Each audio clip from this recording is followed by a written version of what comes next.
That house you've been looking at online, you know, the one that says it's $1,650 a month?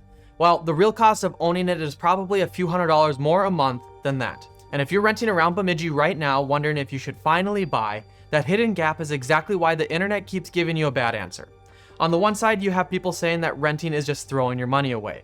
And on the other side, you have people saying that buying right now is just completely crazy. Both of those are far too simple, and by the end of this video, you'll know which one is actually right for you. I'm gonna walk you through the real math of renting versus buying here in the Bemidji area. We'll use a realistic local home price, today's interest rates, and the costs that people usually forget to include.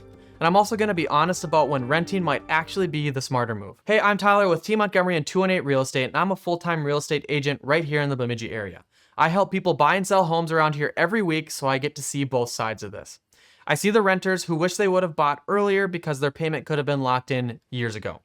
But I also see a lot of people who are tempted to buy before they're really ready, just because they feel like renting means that they're falling behind. And that's why I don't think this should be a hype conversation. It should be a math one. Let's start with the buying side, because this is where a lot of people accidentally underestimate the real cost. Most people do this. They go online, look at the house, see the estimated payment next to the listing, and use that number as if it's their actual monthly payment. But that number is usually missing quite a bit. It might show you the principal and interest, but it may not fully account for taxes, insurance, mortgage insurance, utilities, maintenance, and other random repairs that show up when you own a home. Let's look at a real example, and this is one that I'll use for the rest of the video. Let's say you're looking at a home around Bemidji for about $275,000. If you put 5% down, that's a down payment of about $13,750. That means you'd be borrowing roughly $261,250. Using a 30-year fixed rate mortgage at about 6.5%, your principal and interest payment would be around that $1,650 a month. But that's before we add in the other pieces, because if you own the home, you also have property taxes, homeowner's insurance.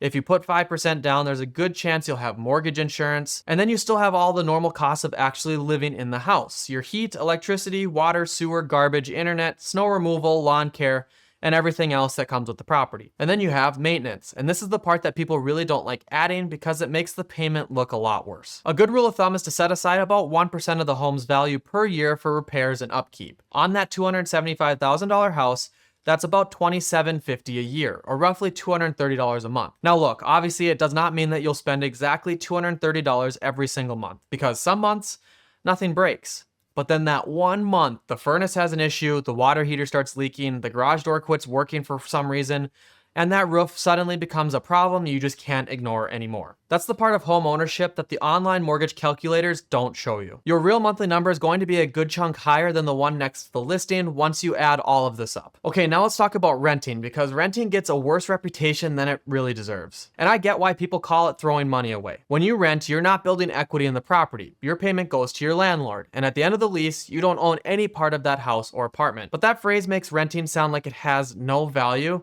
and that's just not true. When you rent, you're paying for a place to live, flexibility, and fewer responsibilities. That has value. If your job changes, your family situation changes, or you decide you don't want to stay in the area long term, renting gives you a lot more room to move. But here's the honest version of that trade-off. Buying gives you more control and the chance to build equity over time, but it also gives you more responsibility and more risk. Renting gives you more flexibility and fewer surprise expenses, but rent can keep rising, and it doesn't build wealth the way that ownership does. And that brings us to the question that matters more than almost anything else. How long are you going to stay? Buying a home costs money just to get in, and selling a home costs money to get out. When you buy, you have closing costs, which can vary depending on the loan, the property, and how the offer was negotiated. And when you sell, you have selling costs, which can include commissions, title fees, possible repairs, and other expenses that come with getting the home sold. If you buy a house and then move again in 2 years, there's a real chance those transaction costs could wipe out a lot of the benefit of owning. But if you're planning to stay for 5, 7, or 10 years,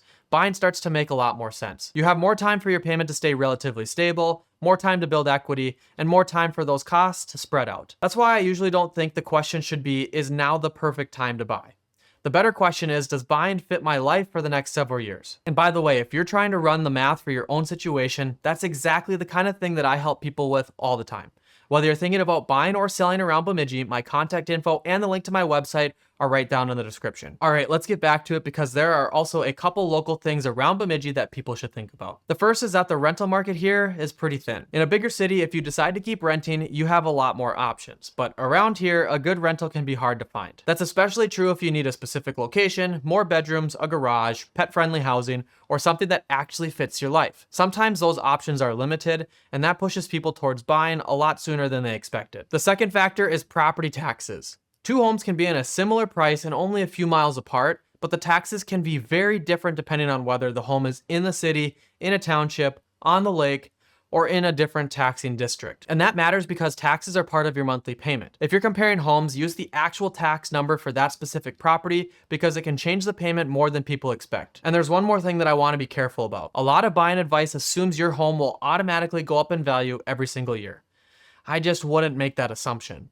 Values can go up and normally do in our area, and owning a home for a long time has historically worked out well for a lot of people, but that doesn't mean that every house in every neighborhood goes up every single year. The market can change, the condition, location, and the price that you pay matters, and I would not buy a house just because you're hoping for a big payday. I would buy because it fits your life, it fits your budget, and you're comfortable owning it even when the market doesn't do something amazing right away. That's really what this whole decision comes down to. Renting versus buying is not about whether you're smart or you're dumb. And it's definitely not about letting someone shame you into buying before it actually makes sense. The mistake is comparing your rent to only the principal and interest payment and pretending that's the whole story. So if you're trying to decide whether to rent or to buy, don't ask, can I technically afford the mortgage? You need to ask, can I afford the whole house? And also ask, am I going to be here long enough for buying to actually make sense? Those two questions will give you a much better answer than trying to guess what rates or prices are going to do next. And if you're at the point where you're thinking about buying in the Bemidji area or you want to sell your home